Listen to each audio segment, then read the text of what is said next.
I built my company from nothing over 37 years, worked 16-hour days, missed birthdays, sacrificed everything so my children would never struggle like I did.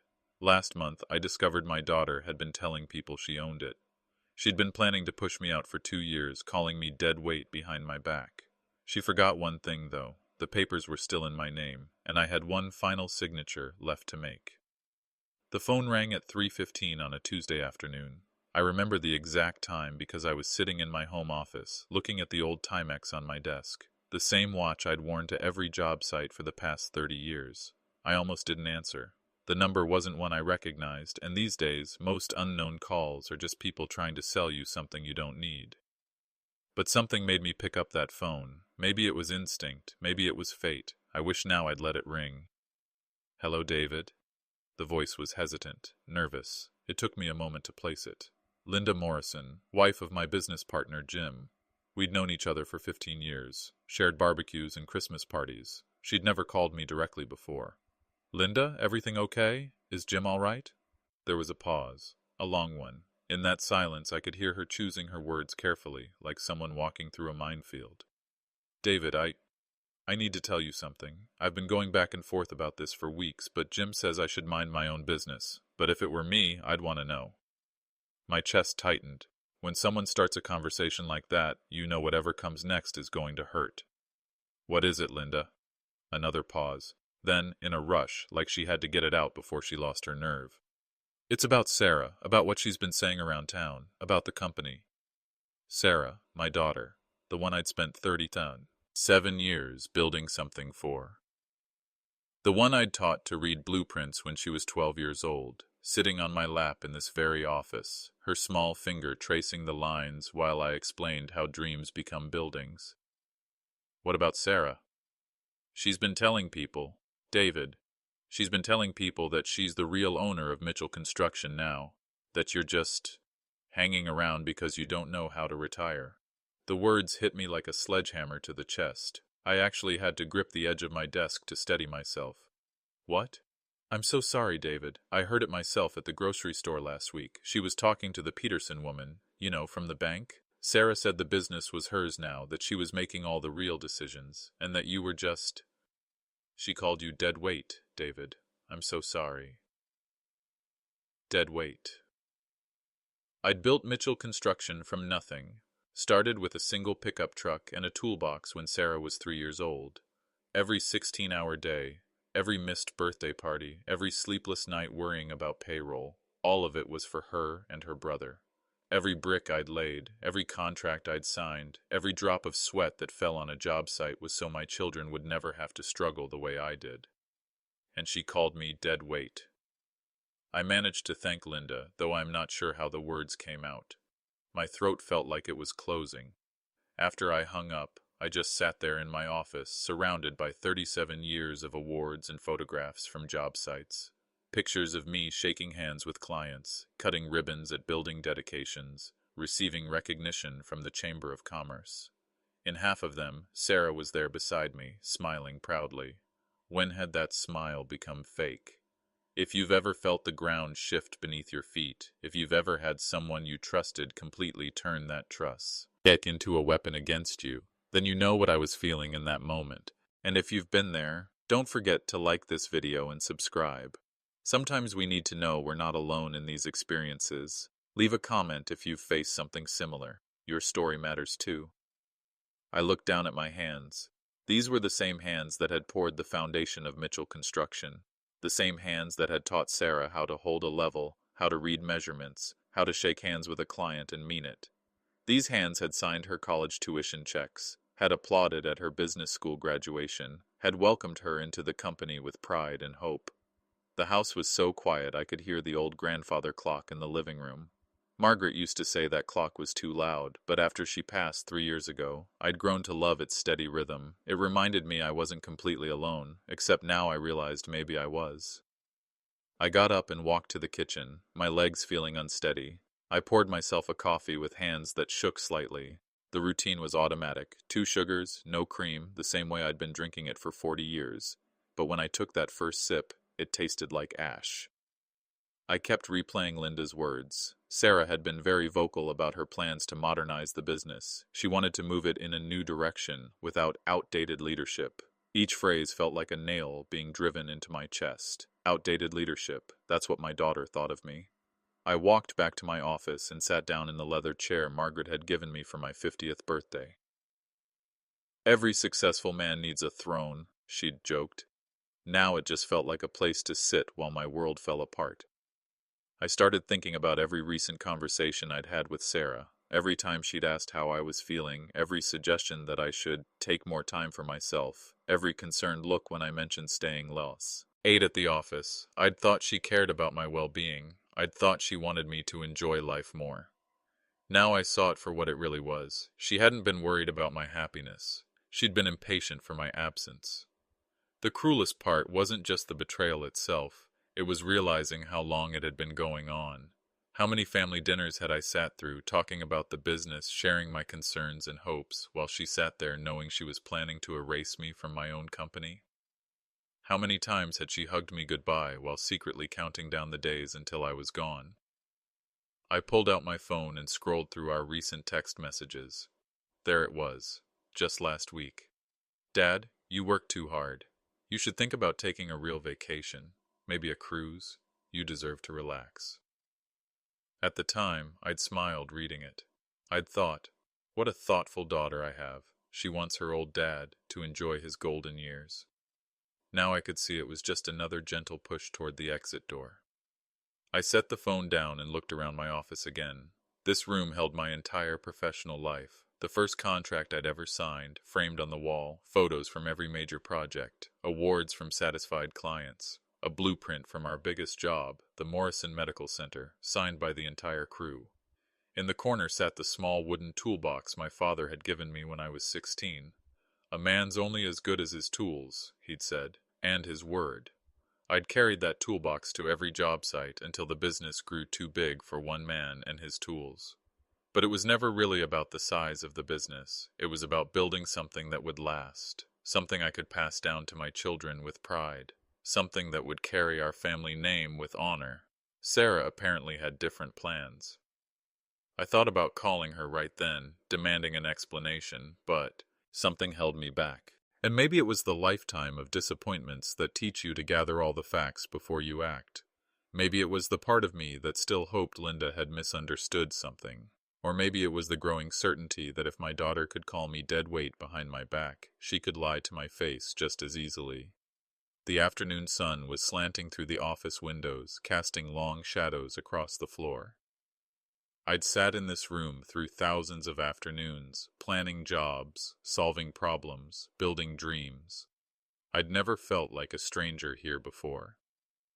But as I sat there, surrounded by a lifetime of work, holding a cup of coffee that tasted like betrayal, I realized that sometimes the people you build your life for are the same people who will tear it down. Sometimes the children you sacrifice everything for see that sacrifice as weakness instead of love. And sometimes the hardest lesson you ever learn is that being a good father doesn't guarantee having grateful children. The clock in the living room chimed 4 times. Another hour had passed. Another hour of my life I'd never get back.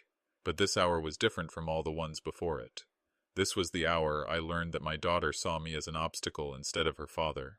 This was the hour everything changed. I finished my coffee, even though it still tasted like ash. I had phone calls to make, questions to ask, truths to uncover. But for now, I just sat in my chair, in my office, in the house that had suddenly become too quiet, and tried to figure out how a man rebuilds his life when his own child has decided he's already dead. I didn't sleep that night. How could I? Every time I closed my eyes, I heard Linda's voice. She called you dead weight, David. By midnight, I'd given up trying. I made another pot of coffee and sat back down in my office. If Sarah thought I was dead weight, I needed to know. How deep this betrayal went. I needed to know what else my daughter had been saying behind my back. I started with the phone, called old friends, business associates, people I'd known for decades. I had to be careful about it. Couldn't just come out and ask directly. Instead, I posed casual questions about the business, about Sarah, about how people saw the company's future. Each conversation was like turning over a stone and finding rot underneath. Tom Harrison from Harrison Building Supply had known me for 20 years. We'd done business together since Sarah was in middle school. When I called him, his voice was different, cautious. Hey, Tom, how's business? Oh, you know, David. Same old stuff. How are you holding up? Holding up. That was an odd way to phrase it. I'm fine, Tom. Why wouldn't I be? A pause.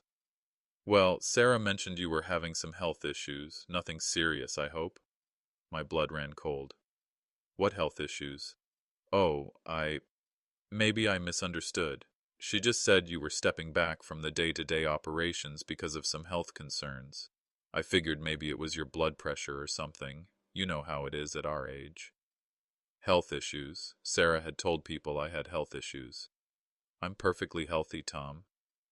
Of course, that's great to hear. Sarah probably just meant you were cutting back your hours, taking better care of yourself. Smart move, really. After I hung up, my hands were shaking again. Not from age or illness, but from rage. Sarah hadn't just been undermining my role in the company. She'd been spreading lies about my physical condition. The next call was to Maria Santos, our bookkeeper for the past 15 years. Maria had always been straight with me, never sugar-coated bad news or inflated good news. If anyone would tell me the truth, it would be her. Maria, I wanted to check on those financial reports, Sar. Requested last month. Oh, those. Yes, she needed them for the transition planning. I sent everything over to her office. Transition planning? What transition planning, Maria? Silence on the other end. Then quietly, David, I thought you knew about this. Sarah said she needed access to all the financial records because she was taking over more of the financial oversight. She said I was what, Maria? She said you were having trouble keeping track of the details, that it was better if she handled the numbers going forward. I'm sorry, David. I thought this was something you'd discussed. Maria had been with us for 15 years. She'd seen the company grow from a small operation to what it was today.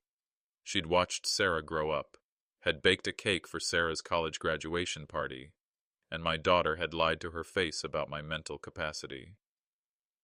Maria, I want you to know that I have never had trouble keeping track of any details. I've never asked Sarah to take over financial oversight, and if there's going to be any transition planning, it'll come from me, not from her.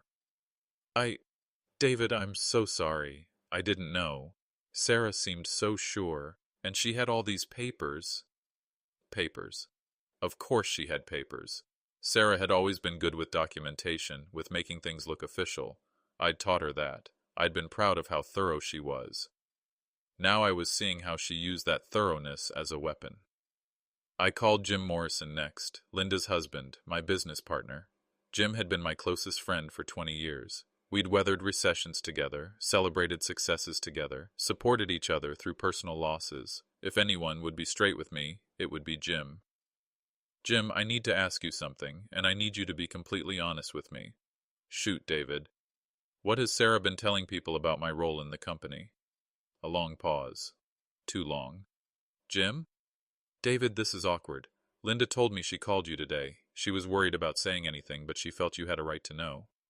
Know what, X? Exactly. I need to hear it all, Jim. He sighed.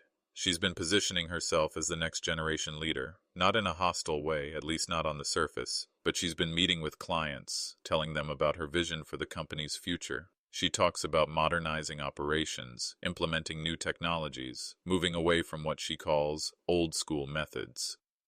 Old school methods, the methods that had built a successful company from nothing. Has she said anything specific about me?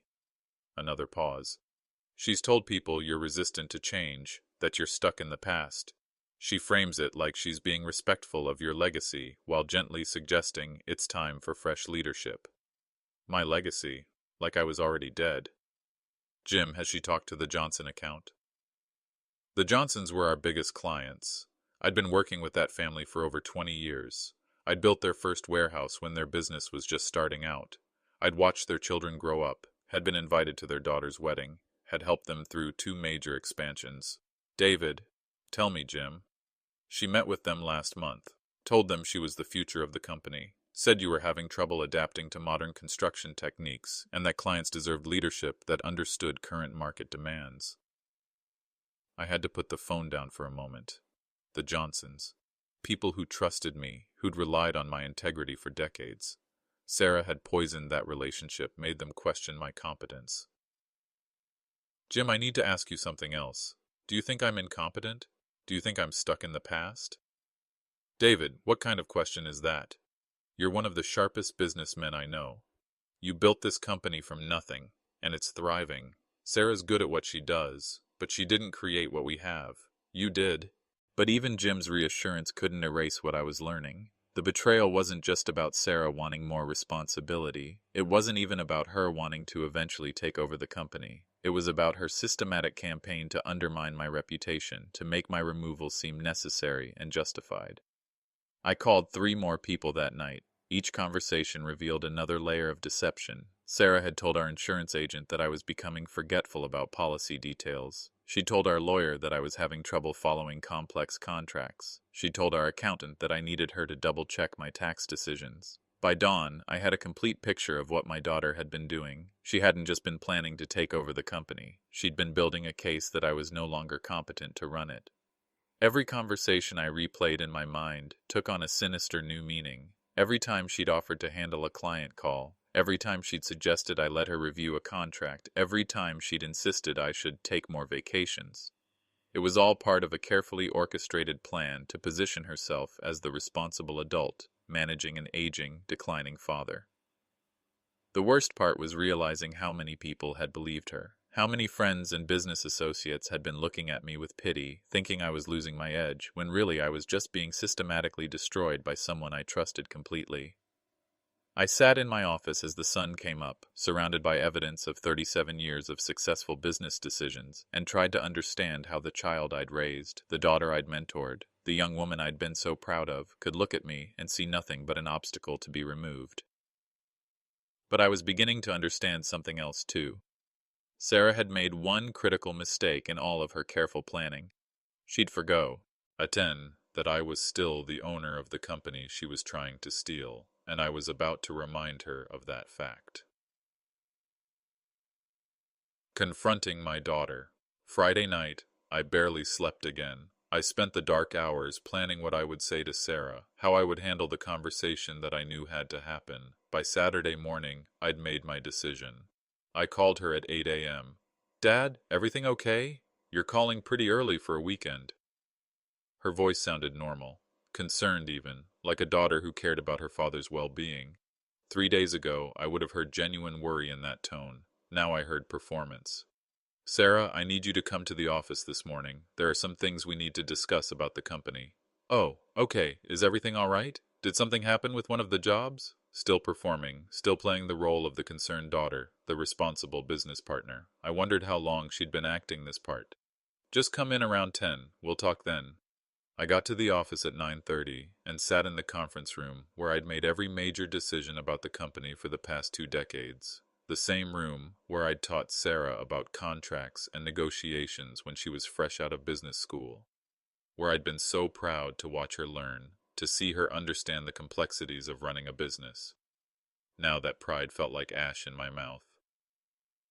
Sarah arrived at exactly 10 o'clock. She was dressed more formally than she usually did for weekend meetings. A pressed blouse, dress pants, her hair pulled back professionally.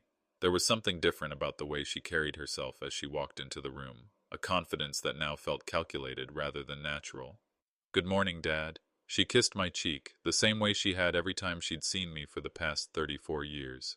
"You sounded serious on the PH. 1. What's going on?" I gestured to the chair across from me, the same chair where she'd sat as a 22-year-old graduate, eager to learn everything I could teach her about the business. Where she'd sat during dozens of planning meetings, contributing ideas, asking smart questions, making me believe we were building something together. "Sit down, Sarah." She sat, crossing her legs, folding her hands in her lap. Everything about her posture suggested patience, attention, respect. But her eyes were watchful now, alert. "Sarah, I've been hearing some interesting things about your plans for the company." Her expression didn't change, but I saw something flicker across her face. Surprise, maybe, or fear that she'd been found out. "What do you mean?"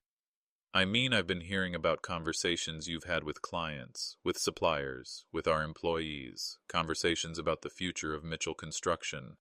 She uncrossed her legs, leaned forward slightly. Dad, I talk to clients and suppliers all the time. That's part of my job. Is it part of your job to tell Tom Harrison that I have health issues? Now her composure cracked, just a little, a slight tightening around her eyes. I never said you had health issues. You told him I was stepping back from day-to-day operations because of health concerns. She paused, choosing her words carefully. I said you were cutting back your hours. That's not the same thing. Is it part of your job to tell Maria Santos that I'm having trouble keeping track of details? Her face flushed slightly. Dad, you have been forgetting things lately, small things. I was just trying to help by taking on some of the financial oversight.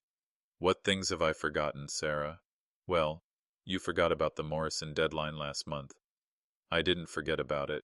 I asked you to handle the final walkthrough because I was dealing with the Rodriguez project crisis. That's called delegation, not forgetfulness. And you've seemed confused about some of the new safety regulations. I asked you to research them because you're better with regulatory paperwork. Again, that's delegation. She was quiet for a moment, and I could see her recalibrating her approach. Dad, maybe we're both right. Maybe you were delegating, and maybe I misinterpreted that as difficulty keeping up. But the point is, the business is growing, and it needs fresh leadership to stay competitive. Fresh leadership? Yes. Younger leadership. Someone who understands current market trends, new technologies, modern management techniques. Each word was chosen carefully, like she'd rehearsed this speech, like she'd been preparing for this conversation for months. Sarah, I'm going to ask you a direct question, and I want a direct answer. Have you been planning to force me out of my own company? She didn't answer immediately. Instead, she sat back in her chair, and for just a moment she looked exactly like her mother when Margaret was caught in a lie, defiant but cornered, calculating her next move. Dad, the business needs to evolve. You know that. You've been in this industry long enough to see what happens to companies that don't adapt. That's not what I asked you. The construction industry has changed dramatically in the past 10 years. Clients expect different things now. They want sustainability initiatives, digital project management, advanced scheduling software. They want to work with companies that understand social media marketing and online reputation management. Sarah. You're 68 years old, Dad. You've worked incredibly hard your entire life. You've built something amazing, but you've also been talking about retirement for years. Maybe it's time to start thinking seriously about succession planning. I've never once talked about retirement. You have. You talk about it all the time, about wanting to travel, about wanting to spend more time on hobbies, about being tired of the stress. This was true, partially. I had mentioned those things, but in the way any person talks about future possibilities, not as concrete plans. The way someone might say, someday I'd like to learn to paint, without meaning they're ready to quit their job tomorrow. Talking about someday possibilities is not the same as planning to retire. But Dad, you could retire. You've earned it. The company is successful enough to provide you with excellent income without you having to work 16-hour days anymore. You could be a consultant, stay involved in the big decisions, but let someone else handle the daily operations. Someone else. Meaning her. Sarah, let me ask you something different. Do you respect me? The question seemed to catch her off guard. Of course I respect you. You're my father. Do you respect me as a businessman? Dad, what kind of question is that? It's a simple question. Do you think I'm good at what I do? You've built a successful company. Obviously you're good at what you do. But do you think I'm still good at it? Today, right now, do you think I'm still capable of running this business effectively? She hesitated. That hesitation told me everything I needed to know. I think you've been doing this for a very long time. I think you're tired, even if you won't admit it. I think the industry has changed in ways that are hard for anyone your age to fully grasp, and I think you deserve to enjoy the fruits of your labor instead of grinding away at details that someone else could handle. Someone else. Always someone else. Never saying her own name, but never meaning anyone but herself. Sarah, I'm going to tell you something, and I want you to listen carefully. I built this company for you and your brother. Every 16-hour day, every missed Christmas morning because of an emergency job, every night I stayed awake worrying about payroll. All of it was so you two would have something solid to build your lives on. I know that, Dad, and I'm grateful. But you don't want to inherit the company, you want to take it. That's not fair. Isn't it? Inheritance implies waiting for someone to die or retire. Taking implies pushing them out while they're still alive and capable. She stood up abruptly. Dad, you're being dramatic. This is about business succession, not some hostile takeover. I'm trying to plan for the future of the company we both care about. We both care about? Sarah, when you told the Johnsons that I was resistant to change, were you caring about the company, or were you caring about yourself? Her face went white. Who told you that? Does it matter? The point is, you said it. You undermined my relationship with clients I've worked with for 20 years. You made them question my competence. I was trying to position myself as a solution to their concerns. They were asking about the company's direction, about whether we were keeping up with industry standards. I was showing them that we have next-generation leadership ready to step up, by tearing down current leadership, by being honest about the need for change. I looked at my daughter, really looked at her.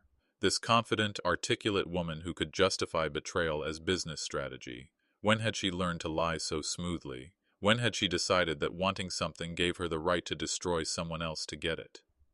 Sarah, let me be very clear about something. I am not stepping down. I am not retiring. I am not handing over control of my company to someone who thinks the best way to get a promotion is to sabotage her own father. She stared at me for a long moment. Then she picked up her purse and walked to the door. Think about what's best for everyone, Dad. Not just what's best for your ego. And then she was gone, leaving me alone in the conference room where I'd just learned that my daughter saw me as nothing more than an obstacle between her and what she wanted. But she'd made one crucial mistake in all her careful planning. She'd forgotten that obstacles can fight back. After Sarah left, I sat in that conference room for a long time, staring at the empty chair where she'd been sitting. The morning sun was streaming through the windows, highlighting dust motes floating in the air. Everything looked exactly the same as it had an hour before, but something fundamental had changed. I'd lost my daughter that morning, not to death or distance, but to something worse, to the discovery that she'd never really been who I thought she was. But I'm a businessman. I've been solving problems for 37 years, and the first step in solving any problem is understanding exactly how big it is. I spent that weekend going through every document in my office with new eyes, every file, every contract, every piece of correspondence. I was looking for evidence of what Sarah had been doing, but more than that, I was trying to understand the scope of her deception. What I found made me feel like the biggest fool who'd ever lived. Sarah hadn't just been undermining me in conversations with clients and suppliers. She'd been building a documented case against me, creating a paper trail that supported her narrative of my decline and her necessity. The first thing I found was in our insurance files. 3 months ago, Sarah had contacted our business insurance carrier to ask about succession planning scenarios and what happens when the primary policyholder becomes unable to fulfill their duties due to age-related decline. Age-related decline. She'd used those exact words in writing in an official inquiry to our insurance company. I found copies of emails she'd sent to our accountant asking about financial oversight during ownership transition and ensuring business continuity when the current owner's decision-making capacity becomes questionable. Questionable decision-making capacity. About me, the man who'd grown this company from nothing into a multi-million-dollar operation. But the worst discovery was in a folder I'd never seen before, hidden in the back of Sarah's filing cabinet. It was labeled Succession Documentation in her neat handwriting. Inside, I found a detailed log she'd been keeping for over a year. Every small mistake I'd made, every time I'd asked her to handle something, every moment of forgetfulness or confusion, all carefully documented with dates and descriptions.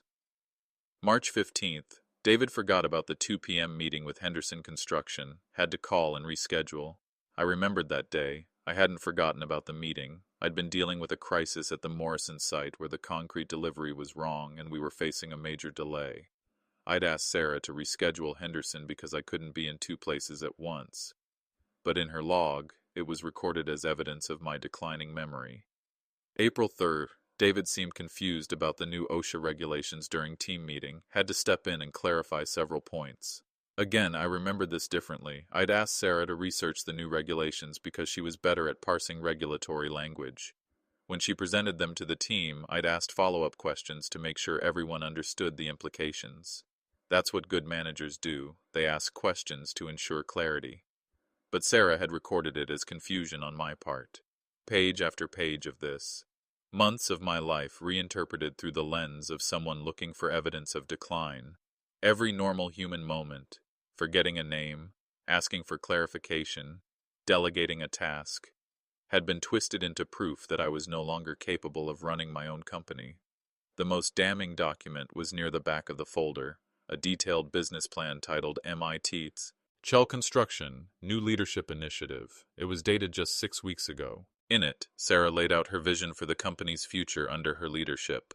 New technology implementations, expanded service offerings, aggressive marketing strategies. All good ideas, actually. Ideas I would have been happy to discuss and potentially implement. But the introduction to the plan made it clear that none of these improvements could happen under my leadership. She'd written, "Current ownership resistance to modernization and adaptation has created significant barriers to growth and competitiveness. Implementation of these essential changes requires new leadership with the authority and vision to move the company forward." Current ownership resistance. That was me. The man who'd encouraged every innovation we'd ever implemented, who'd invested in new equipment every year, who'd sent Sarah to business school specifically so she could bring fresh ideas to the company. I found emails she'd sent to potential lenders, exploring financing options for an ownership transition scenario. I found correspondence with business consultants about managing generational change in family businesses. Most shocking of all, I found a draft letter to our biggest client, the Morrison Medical Group, explaining that, effective immediately, Sarah Mitchell will be assuming primary responsibility for all Morrison projects, as David Mitchell transitions to an advisory role due to his decision to step back from active management. She'd written that letter 3 weeks ago, 3 weeks before our confrontation, 3 weeks before she had any reason to believe I was planning to step back from anything. She'd been planning to announce my retirement without my knowledge or consent. I sat in my office late Sunday night, surrounded by evidence of the most comprehensive betrayal I'd ever experienced. Sarah hadn't just been planning to take over the company, she'd been planning to erase me from it entirely, to rewrite history so that my removal looked like a natural, necessary evolution rather than a hostile takeover. Every signature I'd signed giving her more responsibility, every document where I'd added her name as a project manager or client contact, she'd turned all of it into evidence supporting her narrative. My attempts to include her, to prepare her for greater responsibility, had been reframed as signs of my inability to handle those responsibilities myself. The cruelest part was seeing my own handwriting on documents where I'd given her access to financial records, client files, vendor contacts. I'd signed those authorizations thinking I was being a good father, preparing my daughter for her future role in the family business. Instead, I'd been giving her the tools she needed to destroy me. I found a timeline she'd created, projecting the optimal transition schedule for my removal from active management. According to her plan, I should have been reduced to a ceremonial role within 6 months, with full control transferred to her within a year. She'd had my entire future mapped out without ever discussing it with me. The last document in the folder was the most personal and the most painful. It was a list titled Talking Points for Difficult Conversations. It was clearly meant as preparation for challenging questions about the transition. If David resists, emphasize his age, stress levels, and health concerns. Frame transition as caring for his well-being. If clients question the change, focus on continuity of service and enhanced capabilities under younger management. If employees are concerned, stress that David will remain involved as consultant advisor. She'd even planned out how to manipulate me if I fought back, how to use my age against me, how to make my resistance look like stubbornness or vanity rather than a legitimate desire to continue running my own company. Reading those talking points felt like watching someone plan your own funeral while you're still alive. I realized that in Sarah's mind, I was already gone. I wasn't a person with feelings, dreams, and rights. I was just an obstacle to be managed, a problem to be solved, a relic to be gently but firmly moved aside. The man who'd built Mitchell Construction from nothing, who'd provided her with every opportunity she'd ever had, who'd loved her unconditionally for 34 years, that man had become nothing more than an inconvenience in her business plan. I stayed in the office until nearly midnight, reading and rereading the evidence of my daughter's betrayal. But by the time I finally went home, I'd made a decision. Sarah had forgotten something important in all her careful planning. She'd been so focused on documenting my supposed decline that she'd overlooked one crucial fact. I was still the legal owner of the company she was trying to steal, and I was about to show her exactly what that meant. Monday morning came gray and cold, with the kind of overcast sky that makes everything look washed out and tired. I drove to the office earlier than usual, arriving just as the security lights were shutting off automatically. The parking lot was empty except for my truck. I sat there for a few minutes, engine running, heat blowing against the windshield. From where I was parked, I could see the entire building. The offices I'd designed, the warehouse I'd expanded twice as the business grew, the sign that read, Mitchell Construction, in bold letters I'd chosen myself 20 years ago. It was mine. Every brick, every beam, every square foot of it. I'd built it with my own hands and my own money, had sacrificed everything to make it successful, but somehow, sitting there in the gray dawn light, it felt like I was looking at something that belonged to someone else. At 7:30, Sarah's car pulled into the lot. I watched her park in the spot she'd been using for the past 5 years, right next to mine, just like I'd taught her when she first started working here. Park close to the building, I'd told her. Shows you're serious about being here, ready to work. She got out of her car and walked toward the building with purpose, confidence, like she owned the place. And that's when it hit me. In her mind, she already did. I realized I had a choice to make. I could either fight this battle on her terms, spending my energy trying to prove my worth and competence to my own daughter, or I could remind everyone involved that there was still one person who actually owned this company.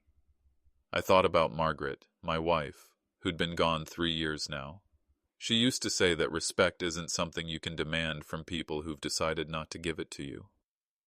You can't make someone love you, David, she'd tell me when I was frustrated with a difficult client or employee. And you can't make someone respect you. All you can do is respect yourself enough to walk away from people who don't value what you bring to their lives. Margaret had been talking about business relationships then, but I was starting to think the same principle applied to family. I got out of my truck and walked into the building. The familiar smell of coffee and paper hit me as I opened the door, the same smells that had greeted me every morning for decades. But today, something felt different. I went to my office and sat behind the desk where I'd made every important decision in the company's history. Through my window, I could see Sarah in her office across the hall, already on the phone, gesturing as she talked. She looked animated, excited, like someone who was building something rather than tearing it down. I wondered who she was talking to. Another client she was repositioning herself with? Another vendor she was explaining the transition to? Another step in or carefully orchestrated plan to erase me. At 9 o'clock, employees started arriving. I watched them through my open door as they settled into their routines. Some of them had been with the company for over a decade. I'd hired most of them personally, had watched some of them grow from entry-level workers into skilled professionals. But this morning, I noticed something I'd been too blind to see before. Several of them avoided making eye contact with me as they passed my office. Others offered quick, uncomfortable nods instead of their usual friendly greetings. These people I'd worked with for years were already treating me like I was on my way out. Around 10:30, I walked through the office area, stopping to chat with various employees about current projects. The conversations felt stilted, artificial. People were polite but distant, like they were talking to someone who wouldn't be around much longer. When I asked Jenny from accounting about the Morrison project financials, she glanced nervously toward Sarah's office before answering. Oh, Sarah's been handling most of the Morrison communications lately. You might want to check with her. Sarah's been handling the Morrison communications on the biggest project in our current portfolio. I walked over to where Mike, our senior project manager, was reviewing blueprints. How's the Henderson job coming along, Mike?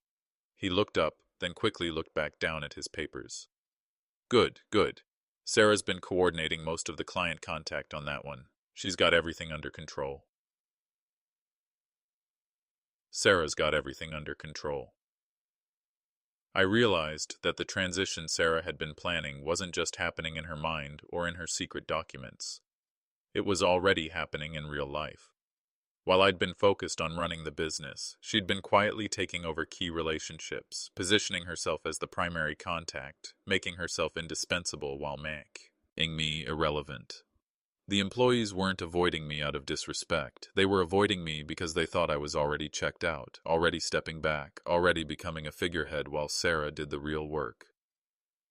I went back to my office and closed the door. For the first time in 37 years, I felt like a stranger in my own company. But then I remembered something Margaret used to say when I was dealing with a particularly difficult problem. David, you can't control what other people do, but you can control what you do. And sometimes the most powerful thing you can do is remind people who they're dealing with. I picked up my phone and called James Morrison, my lawyer. Jim and I had known each other for 20 years. He'd handled the legal work when I incorporated the business, had helped me navigate various contracts and disputes over the years. Jim, I need to ask you a hypothetical question. Shoot. If I wanted to sell my business, how quickly could that happen? There was a pause. David, is everything okay? You thinking about retirement? Just answer the hypothetical. How quickly? Well, if you had a buyer lined up and the paperwork was straightforward, probably a few weeks for due diligence and closing. Why? What's going on? Another hypothetical. As the sole owner of the company, do I have complete discretion over what happens to it? Of course. It's your company. You can sell it, dissolve it, give it away. Whatever you want. David, what's this about? Thanks, Jim. I'll call you back. I hung up and sat back in my chair. Sarah had been so focused on planning to take something away from me that she'd overlooked one crucial detail. She couldn't take what she didn't own. I pulled out my phone and started scrolling through my contacts. Marcus Thompson, owner of Thompson Construction, had been trying to buy us out for 3 years. He'd made increasingly generous offers, all of which I'd politely declined because I was planning to keep the business in the family. But family, I was learning, is about more than just blood relations. I found Marcus's number and dialed. Marcus, it's David Mitchell. You still interested in that conversation we talked about? David, hell yes, I'm interested. You finally ready to make a deal? Maybe. Can you meet for lunch today? You bet. How's noon at Romano's? Perfect. See you then. I hung up and looked around my office. At the awards on the walls, the photos from job sites, the blueprint of our first major project framed above my desk. This room represented 37 years of my life, 37 years of building something I thought would outlast me. But Sarah had taught me something important. Sometimes the things we build aren't meant to last forever. Sometimes they're meant to serve their purpose and then pass on to people who will value what we created. And sometimes protecting what you've built means protecting it from the people you built it for. I had 6 hours to figure out whether I was making the right decision. 6 hours to decide whether I was being a responsible business owner or a bitter father. But deep down, I already knew the answer. Sarah might have forgotten who owned Mitchell Construction, but I hadn't, and it was time to remind her. The next 3 weeks were the strangest of my entire professional life. I was conducting the most important business negotiations I'd ever been involved in while maintaining the facade of normal daily operations. Every lunch break became a covert meeting. Every evening became a strategy session. Every weekend became an opportunity to finalize details that would change everything. Marcus Thompson and I met that first Monday at Romano's, a little Italian place where I'd been having business lunches for 15 years. The owner, Tony, knew me well enough to give us a quiet corner table without being asked. David, I'll be honest with you, Marcus said after we'd ordered. I'm surprised you called. Last time we talked, you made it pretty clear the business was staying in the family. Things change, Marcus. He studied my face.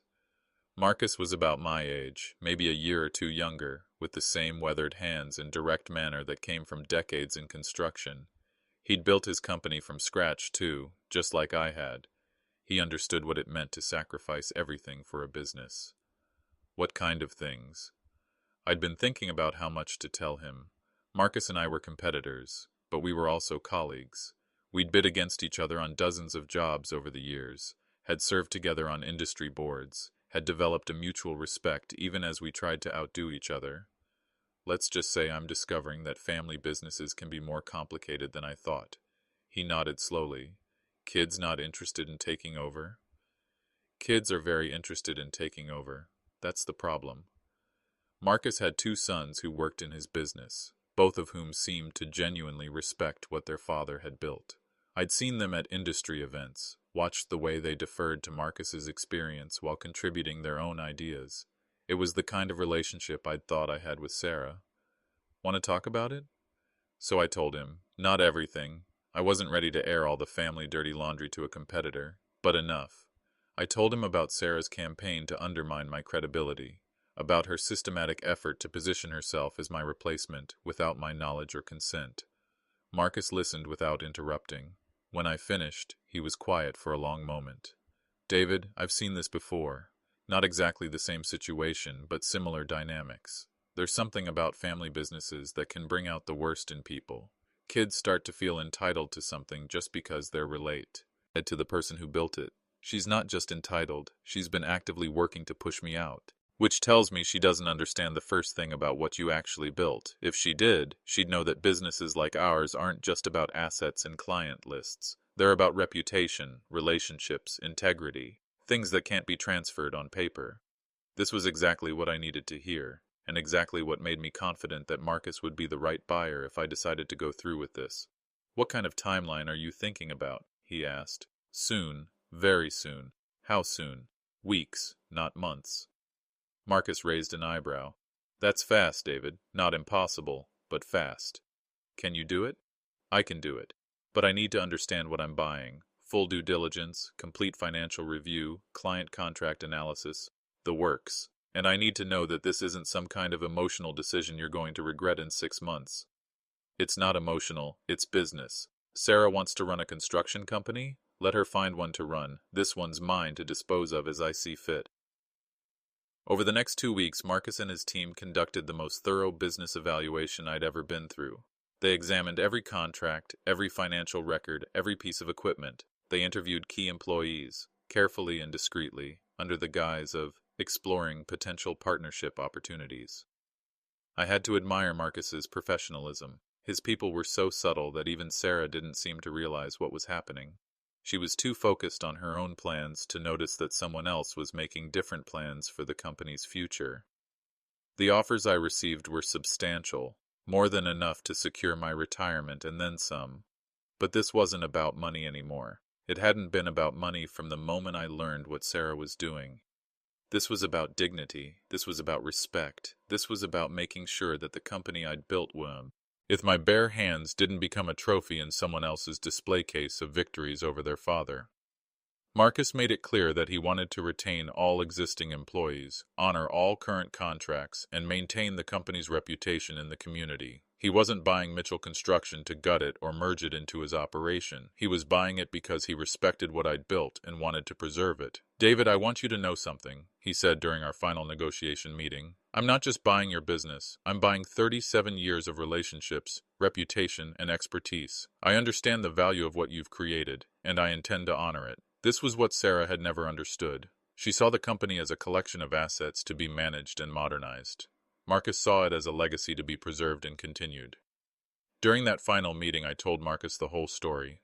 Everything Sarah had done, everything I'd discovered, everything I was feeling. I needed him to understand that this wasn't just a business transaction. It was the final chapter in a family tragedy. Marcus shook his head as I talked. I've got 2 sons working for me, he said. If either one of them ever treated me the way your daughter has treated you, I'd do exactly what you're doing, maybe worse. You think I'm being too harsh? I think you're being exactly harsh enough. David, there's a difference between earning something and taking it. Your daughter never learned that difference, and that's not your fault. Some lessons can only be taught by consequences. We shook hands on a deal that would take effect the following Monday. The sale price was fair, more than fair actually. But that wasn't what mattered to me. What mattered was that Mitchell Construction would continue to exist under someone who understood its value. That weekend, I sat in my home office, surrounded by 37 years of memories, and prepared for the most difficult conversation of my life. Not with Sarah, I was ready for that confrontation, but with myself. Was I being too harsh? Was I letting hurt feelings cloud my judgment? Was I destroying something valuable out of spite? But then I remembered Sarah calling me dead weight. I remembered the lies she'd told about my health, my competence, my mental capacity. I remembered the systematic campaign to erase me from my own life's work. This wasn't revenge. This was justice. This was the natural consequence of betraying someone who had loved you unconditionally. Sarah had wanted me out of the company. Now she would get her wish, just not in the way she'd planned. Monday morning was coming, and with it, the moment when my daughter would learn that planning to take something and actually taking it are two very different things. Monday morning arrived gray and cold, matching my mood perfectly. I got to the office at my usual time, 7:30, and went straight to my desk. In the top drawer, I had an envelope containing the signed sale agreement, notarized and legal. In a few hours, it would change everything. I'd barely slept the night before, not because I was having second thoughts, I was past that point, but because I kept imagining Sarah's face when she realized what I'd done. Part of me dreaded that moment. Part of me had been waiting for it since the day I learned what she'd been planning. At 9 o'clock sharp, I called her office. "Sarah, can you come to my office, please? There's something we need to discuss." "Sure, Dad. Give me 5 minutes to finish this email." 5 minutes. In 5 minutes, I was going to destroy the future she'd been secretly planning for herself. In 5 minutes, I was going to show her what it felt like to have your life's work taken away without warning. She knocked on my door at exactly 9:05, the same punctual professionalism she'd always shown. It was one of the things I'd been proudest of about her, her attention to detail, her respect for schedules and commitments. Now it just felt like another part of the performance. "Good morning, Dad." She sat down in the chair across from my desk, crossing her legs, folding her hands in her lap. Everything about her posture suggested patience and attention, the same way she'd sat during our confrontation the week before. "Sarah, I have something for you." I handed her the envelope. She looked at it curiously, turning it over in her hands. "What's this?" "Open it." She tore open the envelope and pulled out the sale agreement. I watched her face as she read the first few lines, watched her expression change from curiosity to confusion to shock. "Dad, what is this?" Her voice was smaller now, younger, more like the daughter I remembered from years ago. "It's the sale of Mitchell Construction to Thompson Construction. The deal closed this morning at 8 a.m. She stared at the papers like they might change if she looked at them hard enough. Her face had gone completely white. "You can't do this." "Actually, I can. I'm the owner, remember? The same owner you've been trying to push out for the past year." She looked up at me then, and for the first time since this whole ordeal began, I saw genuine fear in her eyes. Not the calculated concern she'd been performing, but real, raw panic. "Dad, this is insane. You can't just sell the company without discussing it with anyone. What about the employees? What about our clients? What about me?" "What about you, Sarah? You mean, what about your plans to force me into retirement? What about your campaign to convince everyone that I'm incompetent? What about your secret meetings with clients to position yourself as my replacement?" She started to speak, probably to deny it or explain it away, but I held up my hand. "I found your files, Sarah, the succession documentation, the timeline for my removal, the talking points for managing difficult conversations. I know everything." Her face crumpled slightly, like a mask falling away. For a moment she looked exactly like she had as a little girl when she was caught doing something wrong, defiant but trapped. "Dad, I was trying to help. I was trying to plan for the future of the company." "Whose future, Sarah? Mine? Or yours?" "Both of ours. The company's future. By documenting every small mistake I made, by telling clients I was resistant to change, by spreading lies about my health and mental capacity." She was quiet for a moment, looking down at the sale agreement in her hands. "I never lied about your health. You told Tom Harrison I was stepping back due to health issues. I said you were cutting back your hours. That's not the same thing." "Sarah, stop. Just stop with the word games and the justifications. We both know what you were doing." She looked up at me then, and I saw something change in her expression. The fear was still there, but now it was mixed with anger. Fine. Yes, I was planning for succession. Yes, I thought it was time for you to step back. But I wasn't trying to hurt you, Dad. I was trying to protect the company. Protect it from what? From me? From becoming irrelevant. From losing clients to competitors who understand modern business practices. From becoming one of those old-fashioned companies that can't adapt to change. Each word felt like a slap. This was what my daughter really thought of me. That I was old-fashioned, irrelevant, a liability to the company I'd built from nothing. Sarah, let me ask you something. In all your planning for the company's future, did you ever consider simply talking to me about you? Or concerns? I tried. Every time I brought up new ideas or suggested changes, you found reasons why they wouldn't work. I found reasons to think them through carefully before implementing them. That's called prudent management. You found reasons to avoid change. There's a difference. I realized then that we were never going to understand each other. In Sarah's mind, my caution was resistance, my experience was obsolescence, my ownership was an obstacle to overcome. Sarah, you forgot something important in all your careful planning. What? You forgot that you never actually owned this company. You worked for it, you contributed to it, you were being prepared to eventually inherit it, but you never owned it, and you can't take what isn't yours. The anger in her face was fully visible now. So you're punishing me. You're destroying everything we've built together because your feelings were hurt. We didn't build this together, Sarah. I built it, and then I invited you to be part of it. But the moment you decided to force me out instead of waiting for me to invite you in, you made it clear that you didn't want to be part of something. You wanted to own it. And now what? You've sold it to Marcus Thompson out of spite? I've sold it to someone who understands its value. Someone who respects what I built instead of seeing it as something to be fixed or modernized or saved from its own founder. She stood up abruptly, the papers scattered across my desk. This is unbelievable. Do you have any idea what you've done? I had clients lined up, projects planned, innovations ready to implement. I had a future here. You had a future you were planning to steal. I had a future I was planning to earn. By destroying my reputation, by convincing people I was incompetent, by erasing me from my own company. That's not earning, Sarah. That's taking. The conversation that followed was painful, but necessary. She accused me of being spiteful, of ruining her career, of destroying the family legacy out of petty revenge. I tried to explain that she had destroyed the family legacy the moment she decided I was disposable, that companies built on love and sacrifice deserve to be owned by people who understand their value, not taken by people who see them as stepping stones to personal ambition. Dad, I spent years learning this business. I have an MBA. I have relationships with clients, with suppliers, with employees. You can't just erase all of that. I'm not erasing anything, Sarah.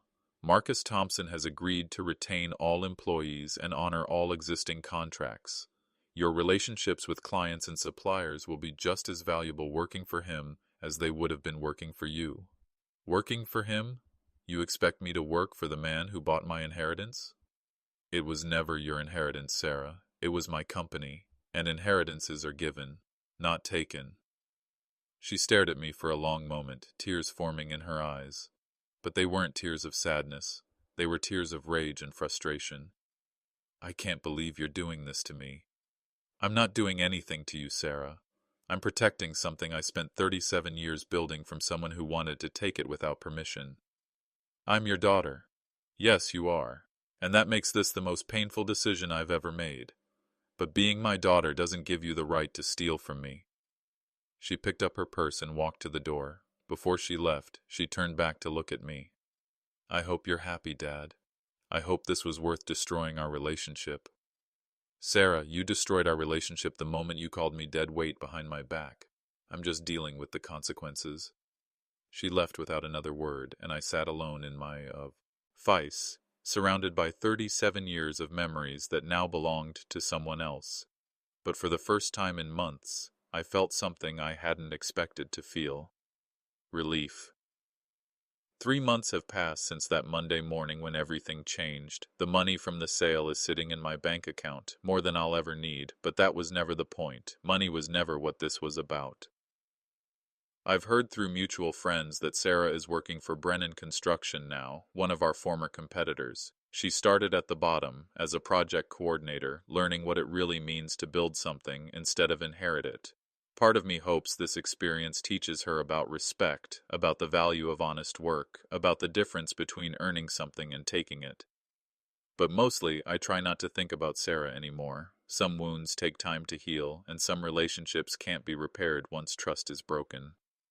My son Michael called me last week. He lives in Denver now, has his own accounting firm, hasn't been involved with the construction business since college. He'd heard about what happened through family friends. Dad, I want to hear your side of the story. So I told him everything.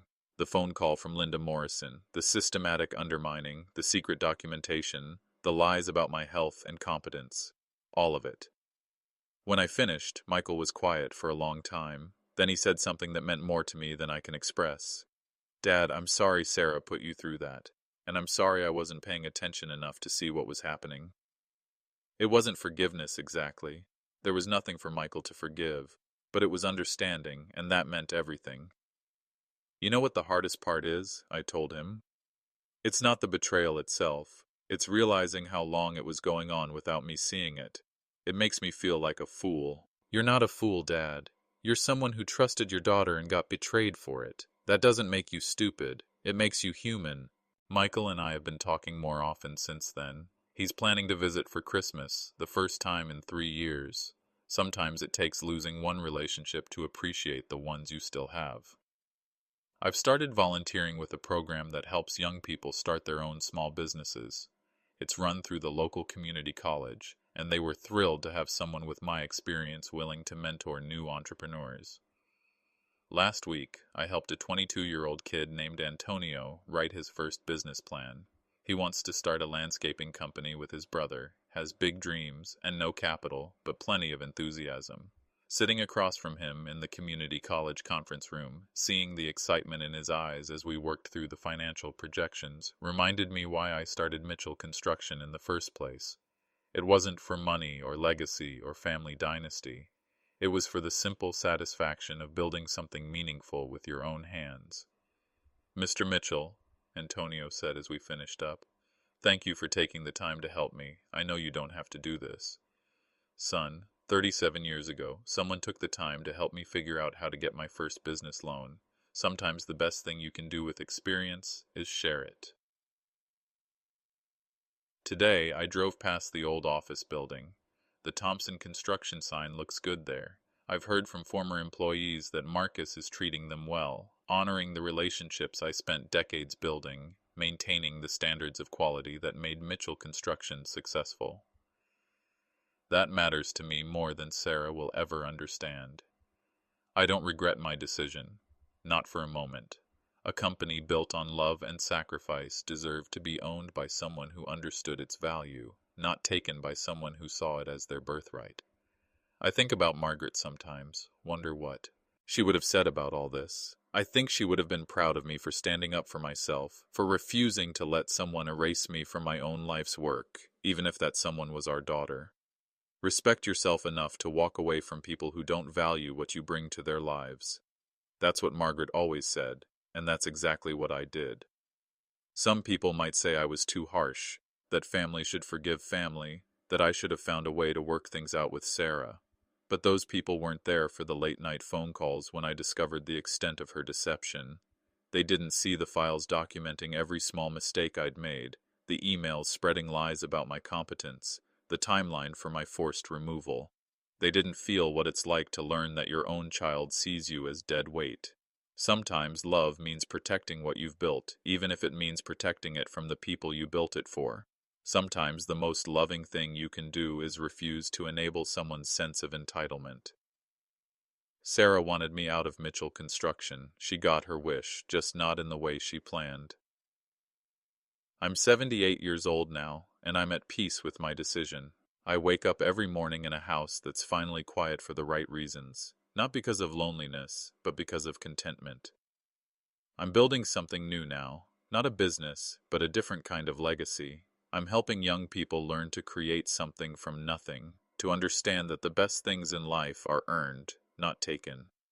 And sometimes late at night when the house is truly quiet, I think about the 22-year-old version of myself, full of dreams and determination, working 16-hour days to build something meaningful. That young man never could have imagined that the greatest threat to what he was building would come from the daughter he was building it for. But he also never could have imagined the peace that comes from protecting what you've created, even when that protection requires the hardest decision you'll ever make. I built Mitchell Construction to last, and in a way it will, just not in the hands I originally intended. Sometimes that's the best ending you can hope for.